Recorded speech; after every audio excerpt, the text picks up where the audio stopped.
Hi, this is Jay Wilson, Game Director on Diablo III. Today I'm going to tell you about a new feature we've added called Artisans. Artisans are special NPCs who help the player in his fight against Diablo by lending their skills as craftsmen. This is a concept of the blacksmith, the first artisan you'll encounter in Diablo III. You don't start the game with access to artisans. You discover them on your journey through Sanctuary. The loyalty of these craftsmen is not given freely, it has to be earned. When you encounter them in the game, you'll have to gain their trust and loyalty by being the hero that we all know you are.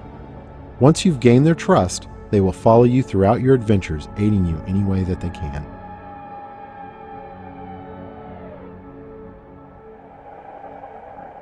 We knew we wanted to add a crafting system to Diablo III, but we felt that the idea that the player would have a side job on top of the immediate pressure of saving the world didn't really fit the tone of a Diablo game.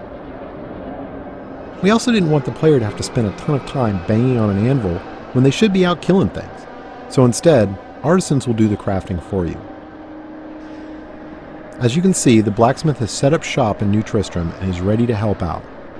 Artisans can act as a normal vendor, selling a variety of useful items and purchasing anything you don't want to keep in your bag. All artisans can also craft certain items, depending on the type of artisan. The blacksmith mostly focuses on weapons and some types of armor. On top of that, all artisans have special abilities unique to them.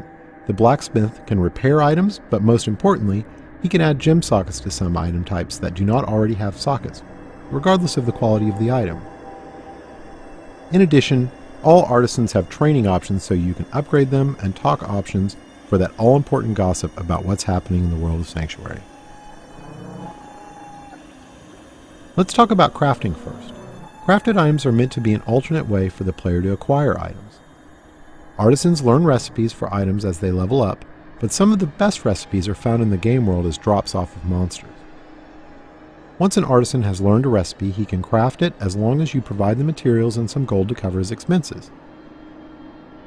In keeping with Diablo tradition, we didn't want a crafting system that produced completely predictable items, so most items your artisan creates will have a series of set and random properties. Here we see a few items that have some set, but mostly random properties. These could be good for any class depending on what properties they produce.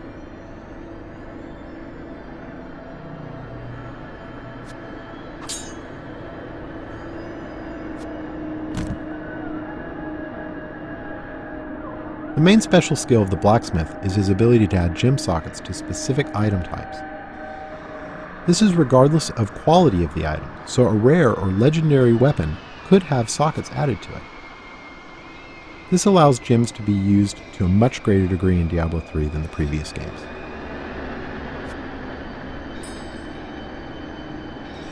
To craft items you need materials. Materials are acquired primarily through salvaging. You can use a special artifact you acquire that allows you to break items down into materials that can be reused in the crafting process. This has a couple of advantages. Less trips to the vendor to sell items because you can easily break them down while you're adventuring. And any items you don't need, you can recycle in the hopes that they can be turned into something better. Artisans can be improved over time. The artisan does this by using crafting materials you provide him to train and practice. As you can see, once you've acquired the right materials, the upgrade process is quick. The goal here is to put the time investment into acquiring the materials you need through fighting monsters, not have you spend tons of time in town with your vendor.